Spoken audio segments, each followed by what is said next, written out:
to another episode of Neighborhood Support Coach. We're going to make it extra Portuguese today because I live in Portugal with the laundry hanging in the back. But if I put too many steps in between filming a video and actually filming the video, it doesn't get filmed. So here we are. Today's topic is going to be on something that recently was brought to my attention and reminds me of actually how much I really hate this term. While you're doing the deep dive into narcissistic abuse, there's going to be a lot of terms that come up.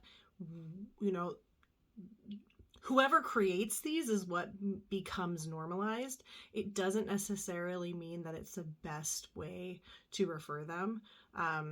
I wish that I had the ability to create my own words and make them the new definition, but we work with what we have.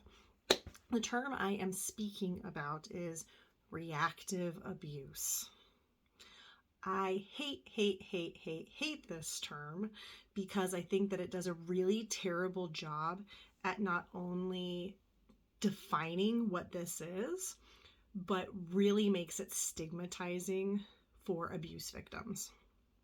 What reactive abuse is the term that they've put on when you react after you've been abused, and that although our reaction may look abusive, it's not abusive, it's reactive.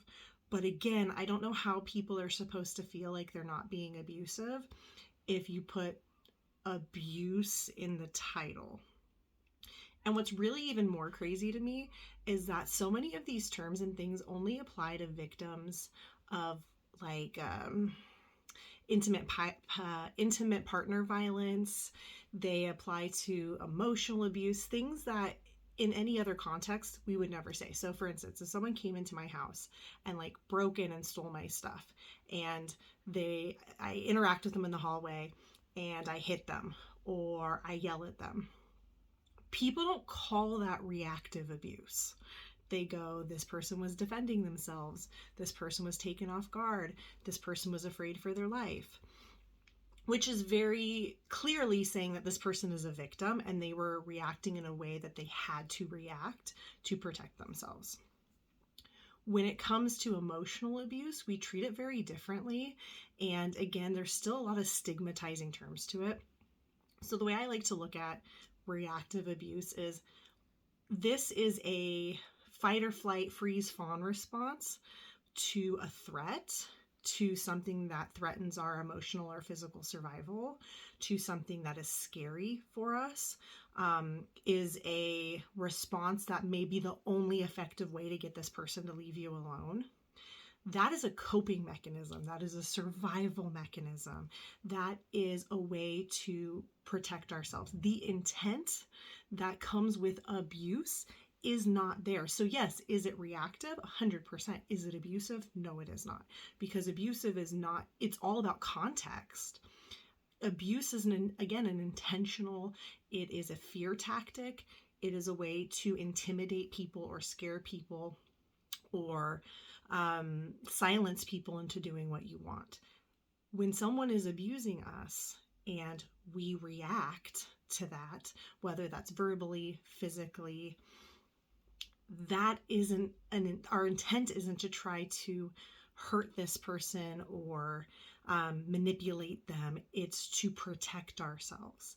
It's to make sure that we are okay. How I try to conceptualize it with clients is think about if someone came up and stabbed you, okay?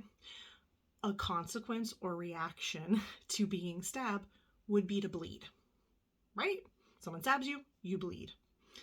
Could you imagine this person who stabbed you going, God, why are you bleeding so much? What's wrong with you? You're really overreacting. Could you maybe bleed a little more quietly? Could you maybe make sure your blood doesn't get on my shoes? You're only bleeding because you're really sensitive. And then for us to go, oh my God, you're right. I'm so sorry. I shouldn't have bled so much. I'm going to try to make, take my bleeding somewhere else. Maybe I am overreacting. That's insane, right? That sounds totally insane. And yet, that's what we're trying to say a victim's reaction to emotional abuse is. Just because you can't physically always see this kind of cause and effect doesn't change the reaction. So it's bonkers to me that because things aren't in a physical sense, or because it's between a partner or someone you care about, that somehow makes this reaction less of a consequence and more of a choice for a victim. Just like bleeding isn't a choice, it's what happens when you're abused.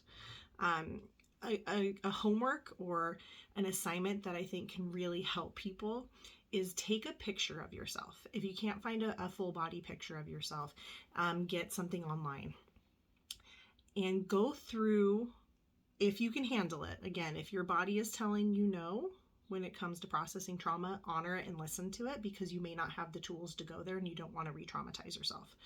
If you have the tools, if you think you can handle it, I want you to go back through your past. And every time you can remember emotional trauma, emotional neglect, things that aren't physically based, make a mark on your body as if someone stabbed you. Get a red marker and make a cut. And for as many as you can think of, that's what I want you to put on your body. And what this will demonstrate is how much of a physical effect emotional abuse actually has on us. It will help us really be able to see it with our eyes that we are affected by this. And it isn't any different than something physical. It's just not as obvious. Now, I will try my best I would love to create like a term that conceptualizes better. I think that it's not always that simple. Again, things are more complicated. There's a lot of context. And I know we create these terms to try to make it easier for people to wrap their head around, but that's just one that I, as a therapist, have a really hard time explaining and trying to go, it's reactive abuse, but you're not being abusive. And it just never made sense to me or clicked for me. Now, again, that could be just a me thing, but I thought I'd throw it out there and see if anyone else can connect with that or relate to it or see if that makes sense. As always, if you have any questions or comments or concerns, please write them down below. If you liked the video or you think it would be helpful for someone you know, like, subscribe, share, and I'll try to get a new video to you as soon as I can. Bye.